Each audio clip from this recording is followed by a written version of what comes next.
Oke, kita sudah bicara tentang letting go kemarin. Apa itu letting go? Letting go adalah melepaskan perasaan-perasaan yang tidak nyaman.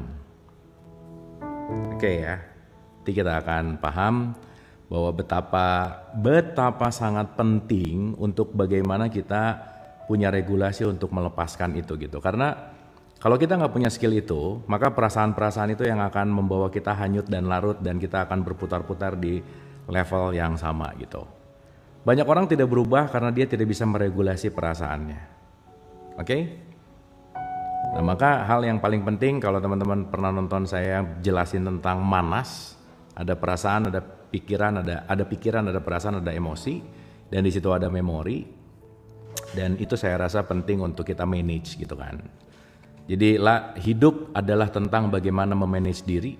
Jadi diri itu salah satunya adalah manas. Manas itu adalah perasaan, pikiran, dan emosi gitu. Oke? Sip ya, simak baik-baik. Nanti kita ngobrol, kita diskusi sambil ngisi waktu menuju berbuka puasa. Alright. Ready ya teman-teman ya? Yang perlu siapin catatan karena nanti kita akan nulis-nulis juga, boleh ya?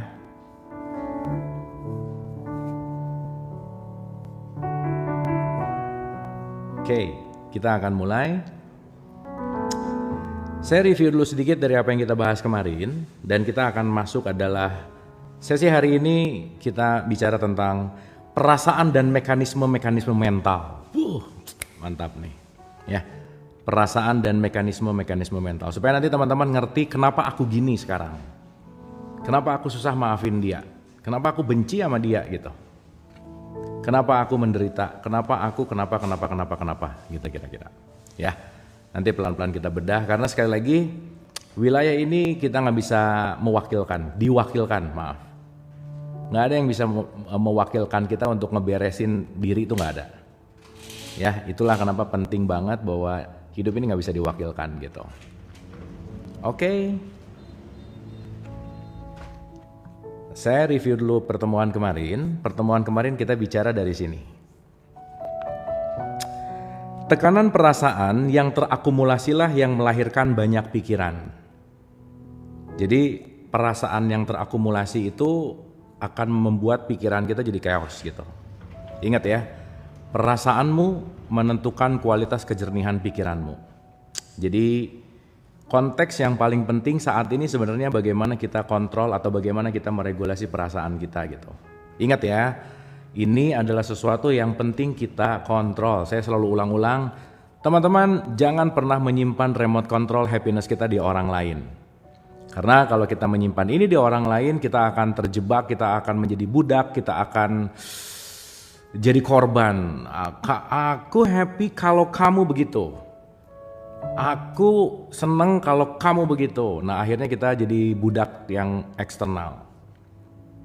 Jadi sadarilah bahwa sekarang sebisa mungkin ambil remote control semuanya di dalam. Meskipun pasangan, apalagi pasangan.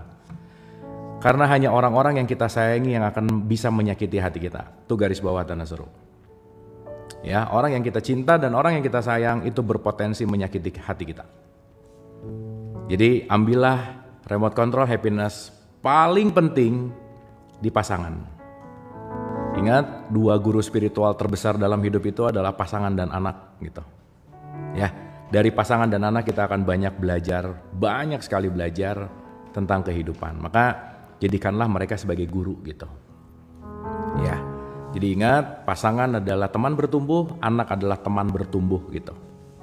Ya, jadi udah bukan masalah ini suamiku, ini istriku, secara status iya. Tapi mindsetnya adalah ini teman bertumbuhku gitu. Supaya nanti kita bisa saling memperbaiki, saling bertumbuh dengan pasangan dan anak gitu.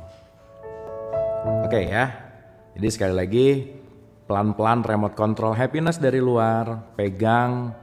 Karena kamulah yang berhak menentukan kamu bahagia atau tidak, bukan orang lain. Oke? Dapat ya teman-teman? Anyway, suara oke, musik oke, nyaman ya? Clear? Oke? Tadi ini diam-diam gini Baru tidur jangan-jangan nih. Iya, enggak kok, kalian nggak berjuang sendiri, enggak berjuang sendiri. Tenang aja, nanti ngerti. Perasaan berasa berjuang sendiri karena belum mengerti siapa diri gitu. Ya, nanti kalau udah ngerti diri pasti dapat. Alright, oke. Dikit lagi ya. Saya review sedikit lagi, kita masuk ke chapter baru. Oke, saya ulang. Tekanan perasaan yang terakumulasilah yang melahirkan banyak pikiran.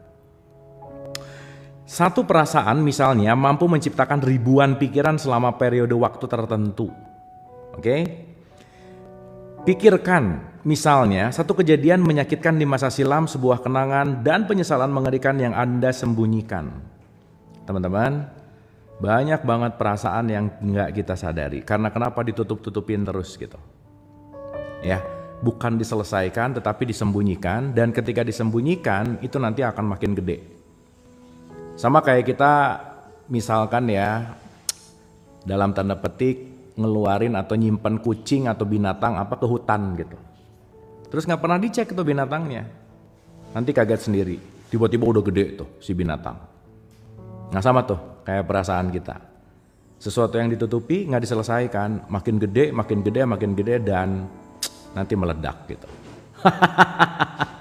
Wah gawat nih, Tajil War mulai hadir. Kohen, selamat sore Kohen. Kita ngabuburit perasaan sore hari ini ya.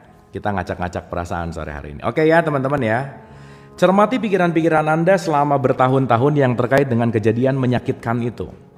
Banyak orang dengan sakit perasaan justru malah ditutupin, bukan diselesaikan gitu. Ya. Jika Anda mampu melepaskan perasaan menyakitkan yang mendasarinya, semua pikiran akan lenyap seketika dan Anda akan melupakan kejadian itu. Jadi, bukan pikiran dan bukan fakta yang menyakitkan, tetapi perasaan yang nempel ke situ. Teman-teman, melepaskan tuh sesederhana lepasin tangannya, bes, selesai. Lepasin bebannya, selesai. Cuman kita nggak terlatih untuk melepaskan itu sebenarnya. Jadi sebenarnya kalau mau, lepasin, selesai. Kalau mau. Cuman kebanyakan bukan mau gitu, gengsi. Aku tuh mau ngasih pelajaran sama dia dengan begini. Mulai itu, gengsi, ego. Dan jangan lupa bahwa orang yang pertama kali akan mendapatkan kerugian ketika marah, benci, dengki, iri, dan seterusnya, itu kamu. Sama halnya ketika kita ngelemparin api ke orang lain. Siapa yang lebih panas duluan? Dirimu sendiri. Agak susah perempuan. Sebenarnya perempuan sama laki-laki nggak ada bedanya dalam urusan ini kecuali latihannya. Ingat ya, bukan gender, nggak ada manusia hebat, nggak ada manusia nggak hebat. Yang ada adalah manusia terlatih dan tidak terlatih. Selesai. Kalau Anda tidak pernah melatih bagaimana Anda memaafkan, Anda nggak hebat. Karena orang hebat itu bukan yang kuat, bukan itu. Tetapi orang yang bisa melepaskan perasaan buruknya, itu baru hebat. Maka dalam proses intelijen, orang yang disebut intelijen adalah orang yang mampu beradaptasi menjadi sesuatu yang baru gitu. Anyway, ya, oke, nanti kita ngerti. Teman-teman, pertanyaan simpan di akhir ya. Sekarang nyimak dulu aja ya. Nanti pertanyaan-pertanyaan simpan di dalam lagi, di terakhir. Duh, udah mau buka, rada-rada kewas nih. Ya, sip. Oke, clear ya. Kita buktikan dengan sebuah penelitian. Observasi ini sesuai dengan riset ilmiah teori scientific Gray-LaViolette. Ya, itu Gray-LaViolette itu tahun 81. Mengintegrasikan psikologi dan neurofisiologi, penelitian mereka menunjukkan bahwa sifat-sifat perasaan mengorganisir pikiran dan memori. Nanti kalau sampai pada memori itu seru teman-teman. Teman-teman nanti yang mendalami konteks teologi nanti nyambung sama ini. Teman-teman yang nanti masuk ke dalam konteks neuroscience nanti nyambung sama ini. Psikologi apalagi, psikiatri lah gitu ya, itu sama gitu ya. Dan ini kaitannya sama ini kok gitu. Jadi nanti kita ngerti ya teman-teman ya. Semua ritual dalam keagamaan itu poinnya adalah bagaimana membuat pikiran, perasaan, emosi itu kita stabil. Jadi kalau kalian sholat tapi pikiran, perasaan, emosinya nggak stabil berarti senam namanya, bukan sholat. Maka banyak ya sekarang yang melakukan itu hanya dasarnya kenapa harus wajib gitu, bukan sadar. Akhirnya ritual dikerjain tapi tidak merubah potensi diri gitu. Kenapa? Karena dilakukan tanpa sebuah pemahaman. Anyway, ya. Nah, akhirnya pikiran disimpan di bank memori sesuai dengan berbagai nuansa perasaan yang terkait dengan pikiran-pikiran itu. Oke? Karena itu, ketika kita melepaskan sebuah perasaan, nih dengerin, melepaskan sebuah perasaan, wujud, jatuh, bentar, sorry. Ketika kita melepaskan sebuah perasaan, kita membebaskan diri dari seluruh pikiran yang terkait dengannya. Jadi, satu perasaan lepas, ribuan pikiran terselamatkan. Nih keren. Ya garis bawah ini. Kemarin ingat ya, salah satu cara bagaimana kita membuat tenang perasaan, bawalah surga jinjing kemana-mana. Tuh, surga jinjing kemana-mana. Bete buka jinjingannya pakai, bete buka jinjingannya pakai gitu. Ya ingat ya, surga nggak bicara tentang letak geografis, tetapi di dalam esensi perasaan kita gitu. Oke ya, kemarin udah kita bahas tuh. Oke. Ketika kita tahu bagaimana cara berpasrah, ya, seluruh perasaan apapun bisa dilepaskan kapan saja, di mana saja dalam sekejap, dan itu bisa dilakukan dengan mudah dan berkelanjutan. Coba, ya, ini keren banget sih. Kayaknya susah banget maafin dia, nggak susah, bukan susah, nggak mau. Oke ya, nggak mau aja poinnya, dan nggak mau latihan, masalahnya gitu. Gitu ya. Oke. Apa itu kondisi pasrah? Apa itu kondisi pasrah? Kondisi pasrah bermakna menjadi bebas dari perasaan-perasaan negatif di area tertentu sehingga kreativitas dan spontanitas mampu bermanifestasi tanpa perlawan atau campur tangan konflik batin. Jadi pasrah adalah saya tidak menjadi budak perasaan. Makanya sekarang sering disebut baper. Nah, orang yang baper pasti nggak pasrah. Ingat ya, pasrah itu bukan statis, nggak ngapa-ngapain, bukan. Tapi saya melepaskan sesuatu yang melenggu perasaan saya, itu namanya pasrah. Ya, memang beda tipis antara saya pasrah dan saya putus asa. Ya udah aja nggak apa-apa, dimaafin aja. Nah, ini bisa dua tuh. Itu bisa pasrah atau bisa putus asa gitu. Ya, makanya maaf ya ini agak kasar dikit. Beda tipis antara orang yang sabar, ikhlas, dan bego. Itu beda tipis ya. Nah kalian harus dicek saya ini sabar atau bego gitu. Biasanya aku tuh udah sabar, enggak sih bego aja. Bisa aja begitu gitu. Ya anyway, itu saya selalu ulang-ulang supaya ngeh gitu. Ya. Oke. Bebas dari konflik batin dan harapan bermakna memberikan kebebasan terbesar pada orang lain dalam hidup kita. Harapan, naif, naif. Oke ya, harapan, ekspektasi. Ingat ya, happiness sama dengan realitas dibagi ekspektasi. Semakin ekspektasinya besar, semakin kebahagiaan Anda rendah. Ya. Aku udah gak punya rasa, rasaku hanya kepada Allah saja. Boh, mantap. Mantap, bagus tuh. Bebas dari konflik batin dan harapan bermakna memberikan kebebasan terbesar pada orang lain dalam hidup kita. Itulah disebut cinta, teman-teman. Ingat ya, cinta adalah proses membebaskan. Cinta adalah proses untuk membiarkan bertumbuh sesuai dengan seapa adanya. Itu namanya cinta. Ya, kita kemarin udah bahas beda tipis antara mencintai dan melekat gitu. Ya, makanya saya selalu bilang 99% orang yang ngomong I love you pret banget aja gitu, ya. Nggak I love you sih sebenarnya. Tuh dagang gitu ya, bukan love gitu. Anyway. Ulang-ulang yang mana? Ulangi ya. Happiness sama dengan realitas dibagi ekspektasi. R dibagi E. Maka kalau E-nya besar, pembaginya besar, berarti happiness kamu rendah. Live-nya sampai jam berapa? Sampai maghrib, selesai, habis gitu nanti malam kita lanjut. Cara melepaskan sakit hati, kan ini lagi dibahas, tenang. Pertanyaan di bawah ya, dikit lagi. Sekarang refleksiin dulu aja. Refleksi itu maksudnya gini, apa yang dibaca, rasain nih. Oh iya banget, nih gue banget nih. Ini banget nih, gitu ya teman-teman ya. Hati-hati nih. Kadang-kadang ada orang dengar sesuatu yang diingatnya orang lain, oh ini dia banget nih, dia banget gitu. Jangan ya. What means to me? Ini maknanya untukku apa gitu. Ya, oke. Tadi saya ngomong surga jinjing nggak ada di buku ini, nggak ya, itu mah istilah saya aja supaya kita sadar bahwa surga tuh bisa dibawa kemana-mana dan kita menentukan surga kita. Ya, kita yang menentukan surga kita yang membangun surga kita gitu. Ya, oke ya. Jangan nunggu nanti, jangan. Ngapain nunggu nanti, kelamaan, sekarang aja. Berarti kalau pengen masuk surga gimana caranya? Bikin sendiri. Gimana cara membuat surga? Ketenangan jiwa.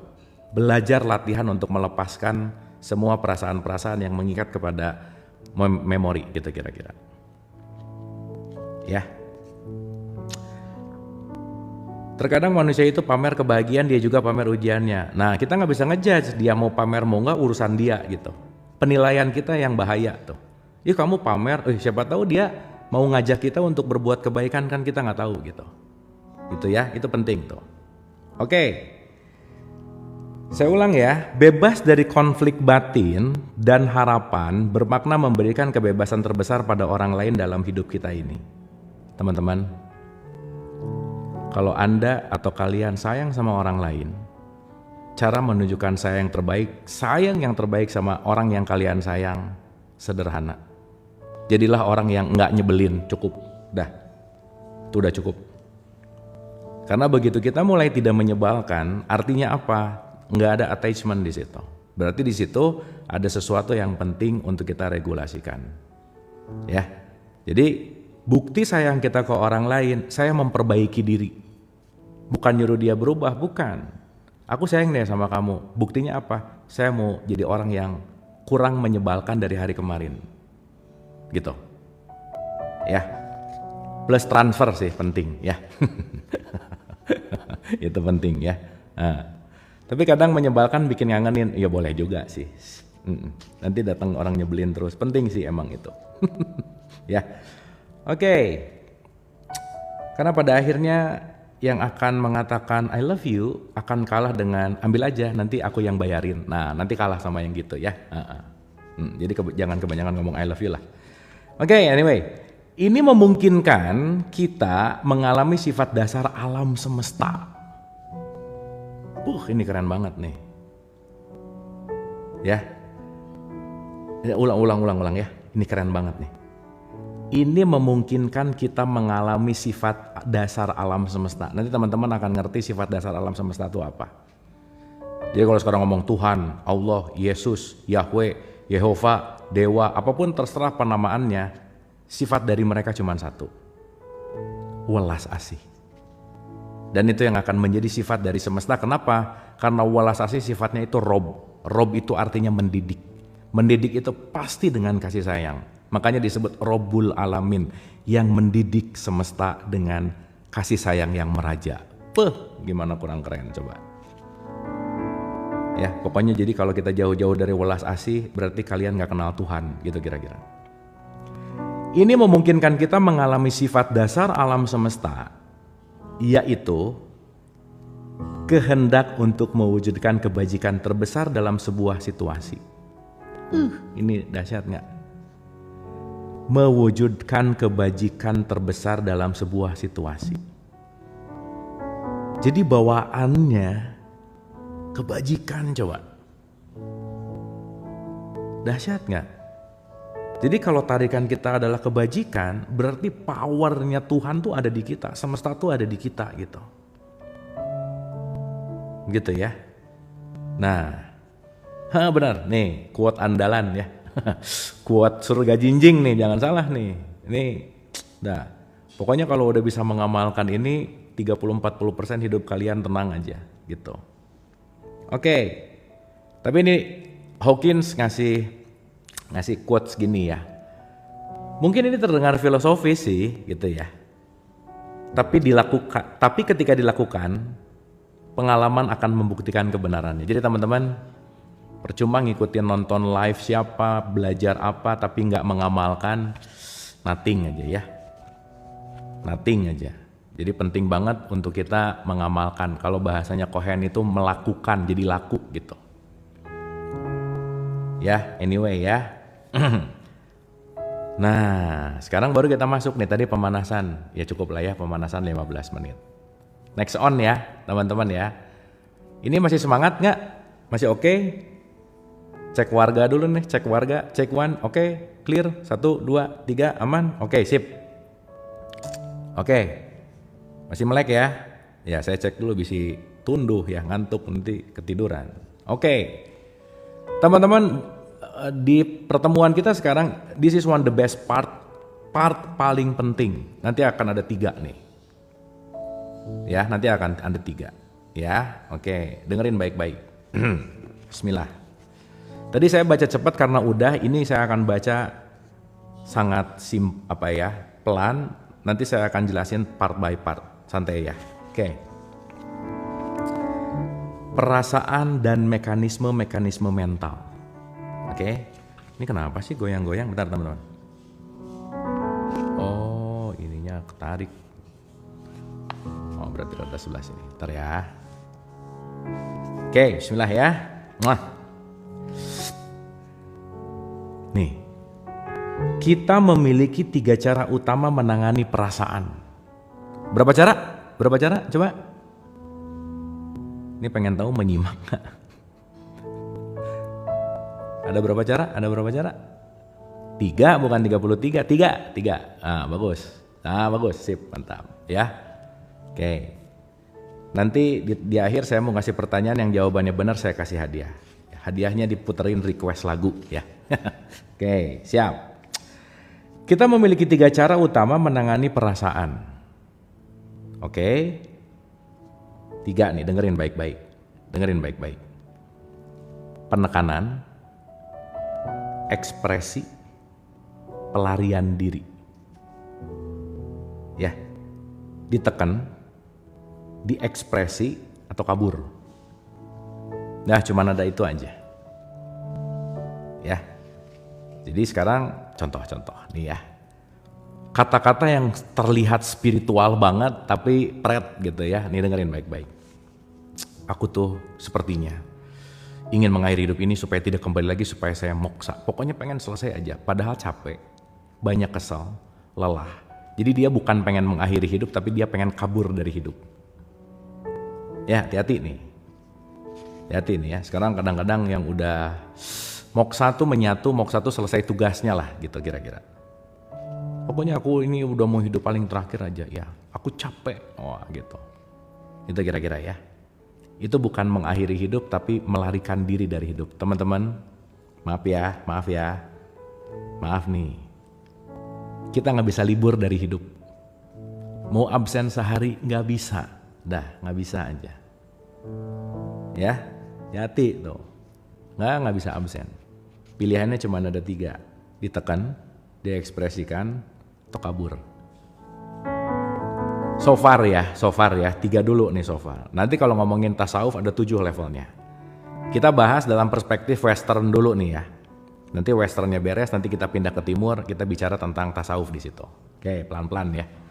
Supaya nanti teman-teman westernnya ngerti, easternnya ngerti, tasawufnya ngerti, psikologinya ngerti, jadi holistik kita.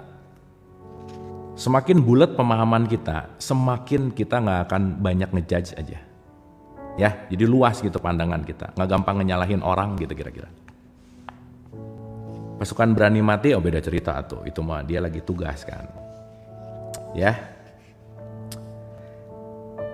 sip ya, pertama, siap. Aduh, mudah-mudahan cukup ya waktunya. Siap ya, nomor 1, penekanan. Nah, nih ya. Ini cara paling umum kita menekan perasaan dan mengesampingkannya begitu saja. Ya udah. Ya udah tuh penting, tapi ya udah dengan kesadaran. Ya udah, ikhlas, bukan ikhlas namanya, putus asa. Beda tuh. Karena rata-rata orang ikhlas nggak ngomong ikhlas, makanya di surat Al-Ikhlas nggak ada kata ikhlas gitu. Jadi kalau aku udah ikhlas, oh kira-kira aja ya. Tapi nggak gitu juga, ini mah contoh ya, contoh ya.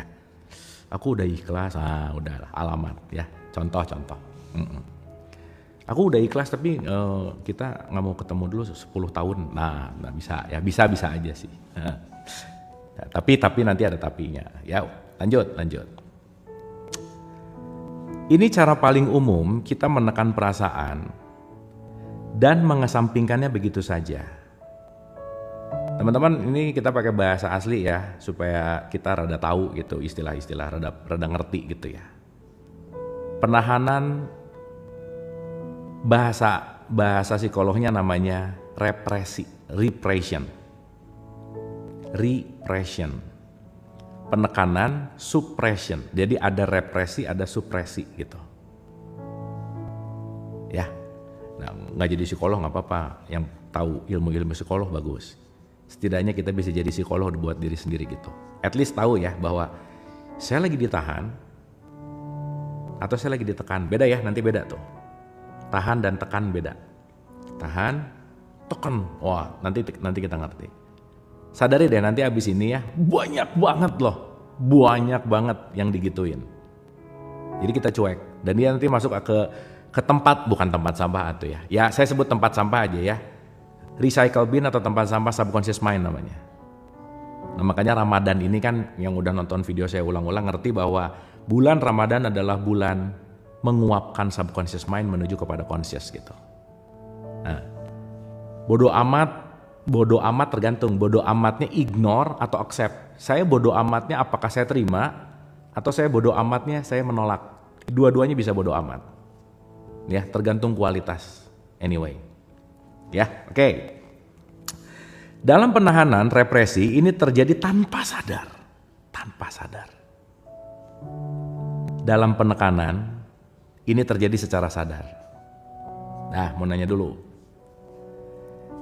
Yang tanpa sadar represi atau supresi, yang mana teman-teman? Sok, cik mau tahu dulu. Yang tanpa sadar, repression atau suppression, atau gini deh, penahanan atau penekanan, yang mana? Oh, mantap, ya, sip. Berarti kalau rep, saya yang sebenarnya nggak harus dihafal ya. Nanti otomatis gitu. Karena teman-teman nanti ngerti enak banget. Begitu teman-teman sadar bahwa ini adalah represi, masuk ke subconscious mind, kita bisa ngatur alurnya. Nanti saya ajarin ya, Tenang. Tapi yang jelas, represi, penahanan itu subcon.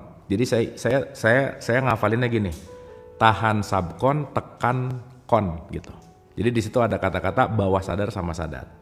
Ya, nanti teman-teman cari rumusnya sendiri silahkan. Tapi yang penting kalau ditahan tanpa sadar. Jadi ada sesuatu, udah.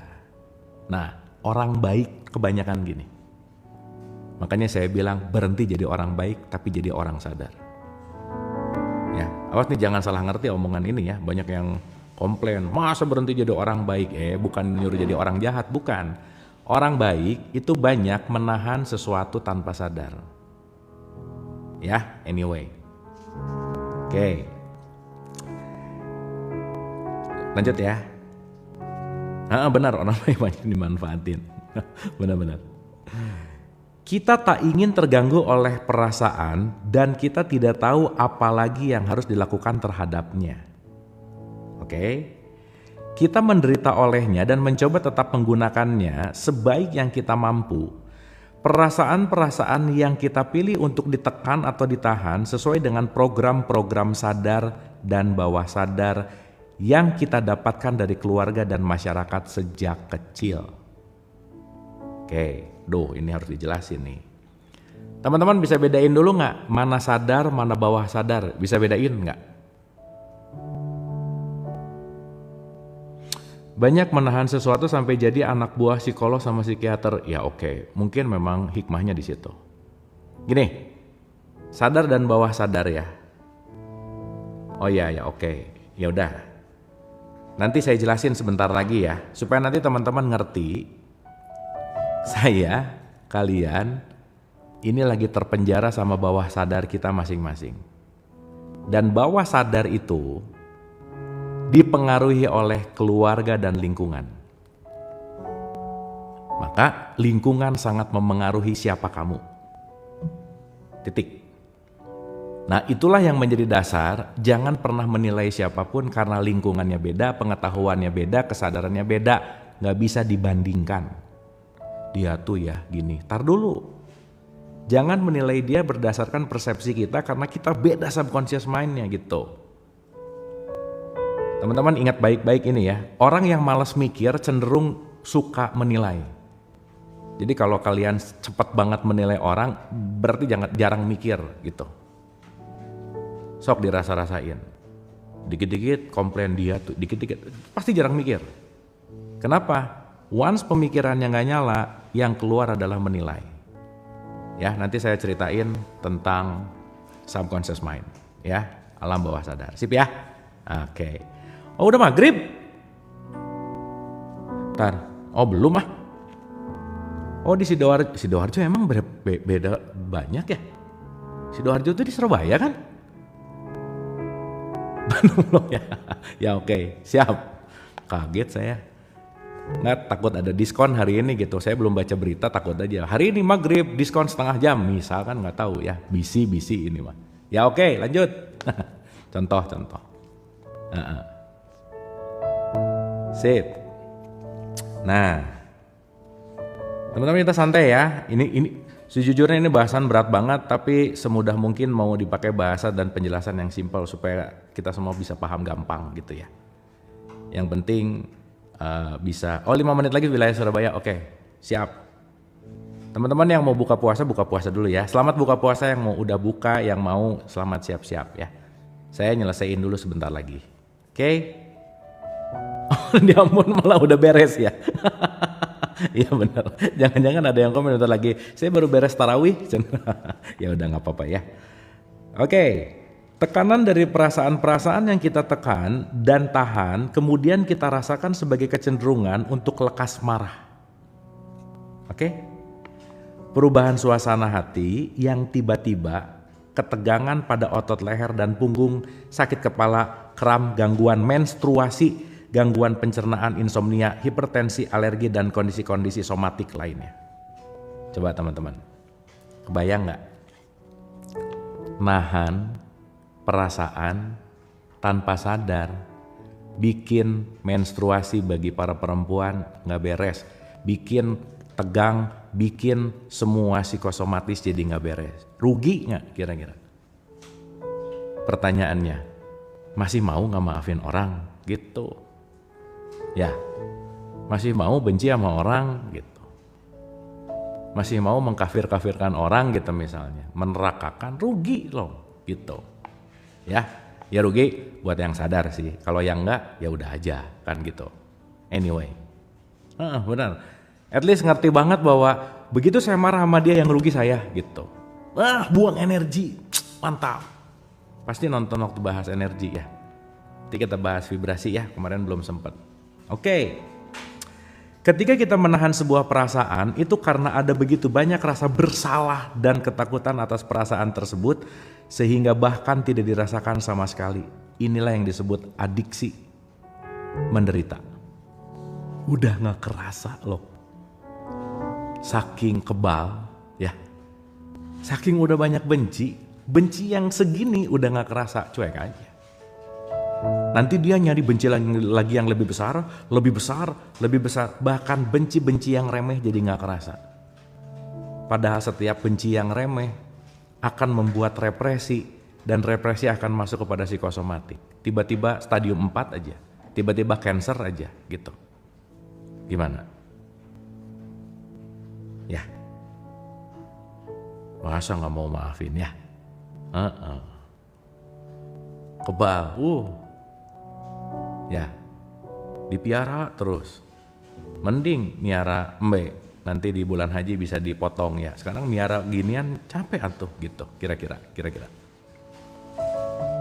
Maafkan, lupakan, jalan terus Kang. Nanti kita bicara tentang memaafkan dan melupakan ya. Nanti kita bahas. Karena memaafkan tuh bukan melupakan, bukan. Nggak bisa melupakan tuh nggak bisa. Nah, ini bukan perempuan aja, laki-laki juga sama ya. Sekali lagi ya, semuanya. Oke. Tadi ada pertanyaan gimana cara ngontrol emosi. Ini kita lagi belajar nih. Semakin saya mulai sadar, oke. Tubuhku yang terkasih dan tersayang, saya mulai ingin menyayangimu dengan seutuh-utuhnya, dengan segenap hatiku, dengan merawatmu dengan sebaik-baiknya, dengan memberikan nutrisi welas asih, dengan saya mau memaafkan. Udah deh teman-teman, bahasanya terserah ya, tapi jangan lupa ini nih, gak bisa kita pisah sama ini karena ini teman seumur hidup kita nih. Gak bisa, ini seumur hidup nih. Ini nih. Ya, udah jangan disakitin terus nih si ini gitu. Anyway, ya, saksi hidup bener.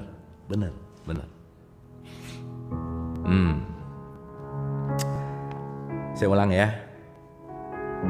Ketika kita menahan sebuah perasaan, itu karena ada begitu banyak rasa bersalah dan ketakutan atas perasaan tersebut sehingga bahkan tidak dirasakan sama sekali. Perasaan itu langsung masuk ke dalam bawah sadar. Begitu mengancam akan muncul. Perasaan yang ditahan itu kemudian ditangani dengan berbagai cara untuk memastikan agar tetap tertahan dan tidak disadari. Kalau udah nyumput, dia akan main umpet-umpetan sama kita. Dia makin nyumput, nggak ketahuan aja. Aduh teman-teman, abis ini ya, nanti ngerti kenapa kita didatengin orang nyebelin. Nanti ngerti aja. Karena sesungguhnya orang yang menyebalkan itu hanya lagi mau ngingetin kita bahwa ada yang nyumput di alam bawah sadarmu yang kamu harus selesaikan. Makanya kalau Yesus tuh ngomong ya, cintailah musuhmu.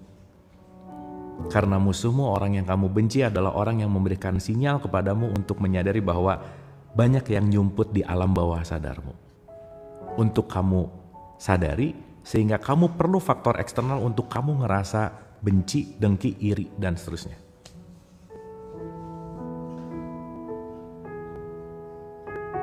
Ya, kira-kira gitu. Jadi nanti begitu ada hal yang kita nggak suka, oke, ini pesan buatku nih gitu. Bukan dia. Kita tuh bisa marah karena nggak ngerti. Padahal dia mau nyelamatin kita dengan caranya. Ulang ya. Ini baru dapat nih. Siapapun yang datang ke kita berusaha menyelamatkan dengan caranya. Ya, dengan caranya. Kenapa? Karena kita sadar, kita tadi bicara bahwa perasaan yang ditahan itu kemudian ditangani dengan berbagai cara untuk memastikan agar tetap tertahan dan tidak disadari. Oke? Nyumput itu ngumpet itu apa ya? Nyumput, oh bukan bahasa Indonesia. Ya, nyumput itu ngumpet, bersembunyi, bersembunyi. Ya, bersembunyi, ngumpet. Jadi banyak sekali perasaan-perasaan di bawah sadar kita yang bersembunyi, yang kita tidak sadari, dan kita perlu orang yang kita nggak suka untuk menyadari perasaan itu gitu. Oke, dapat ya. Jadi ketika ada tersembunyi, tersimpan itu masih kelihatan, tapi bahasanya mungkin tersembunyi gitu. Ya, oke ya. Terkait mekanisme-mekanisme yang digunakan pikiran untuk menjaga perasaan tetap tertekan, penolakan dan proyeksi mungkin metode yang paling dikenal karena keduanya cenderung berjalan bersama dan saling memperkuat. Oke. Penolakan menyebabkan munculnya blok-blok emosional dan perkembangan penolakan. Ya hujan, ya panas, Ya, telat. So, berapa banyak gitu-gitu tiap hari? Dikit-dikit, ya gitu. Ya. Apa-apa yang terjadi cenderung berjalan saling memperkuat. Penolakan menyebabkan munculnya blok-blok emosional dan perkembangan. Ngeluh, bener. Jadi clear ya, kenapa kitab suci ngomong orang yang berputus asa adalah orang yang kafir. Jadi teman-teman, kafir tuh bukan agamanya, bukan apanya, putus asa aja udah kafir loh, dalam tanda petik ya.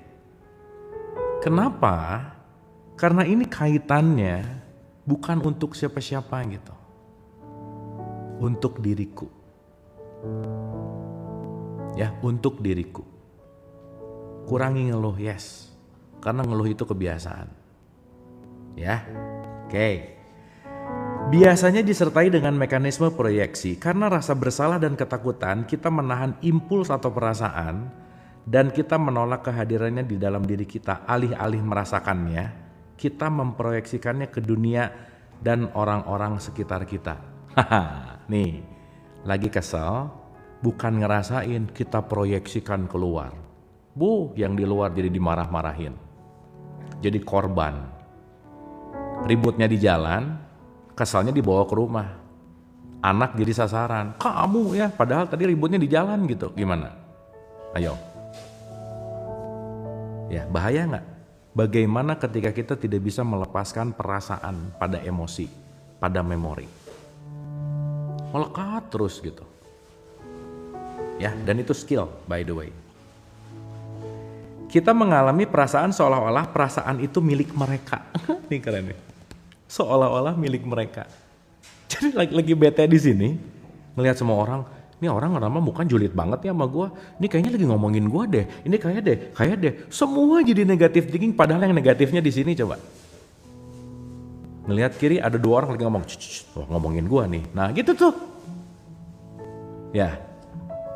Ngelihat ini gini, kayaknya lagi nunjuk sama gue nih. Apa lu lihat-lihat? Padahal dia lagi ngelihat sebelahnya gitu. Misal. Ya ingat ya, itu terproyeksi loh. Jadi di sini sensi benar. Iya sensi sih. Jadi ya suuzon lah, boleh lah kalau pakai bahasa umumnya suuzon gitu. Ya. Kita mengalami perasaan seolah-olah perasaan itu milik mereka. Mereka kemudian menjadi musuh. Nah, ya.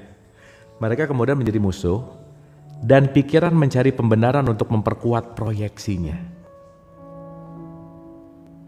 Pas lihat lagi nggak beres, musuh nih, pikiran bener ya. Kalungnya salib nih. Nah, Islam nih misalnya ya. Pasti agamanya beda, nggak tahu ini pasti. Wah udah selesai udah. Gara-gara kalung, coba kebayang, gara-gara baju gitu. Coba gimana? Ya. Ini buku apa? Bukunya Letting Go. Tuh. Letting Go. Tapi teman-teman saya bahas agak sedikit, kita bahas ke tasawuf ya. Jadi kita pakai filsafatnya sedikit, ke tasawufnya sedikit supaya komplit gitu kan, ya. Jadi saya pakai contoh-contoh ke situ gitu, supaya holistik. Tapi basicnya ini, basicnya letting go. Kan tadi premisnya kalian malas baca, saya aja yang bacain, udah gitu. Ya, saya bacain lumayan, saya juga belajar kan, kalian juga belajar. Jadi kita win-win solution, gitu kira-kira ya.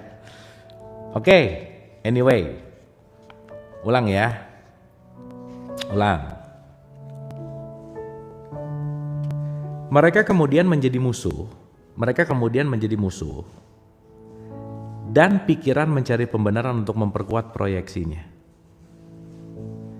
Kesalahan pun dilemparkan pada orang, tempat, lembaga, makanan, kondisi, iklim, peristiwa, astrologi, semua disalahin. Contoh-contoh. Teman-teman maaf ya, kalau kalian susah maafin, semua akan diproyeksikan. Ini ngomong mantan, misal mantan aja ya. Jangan mantan, gak enak. Bisa ada yang belum punya mantan, takut ada. Jangan mantan, apa ya? Pokoknya lagi musuhan aja ya, lagi musuhan. Ada orang musuhan gitu. Nah, orang musuhan. Saya aja lah. Contohnya saya. Nah, saya contoh.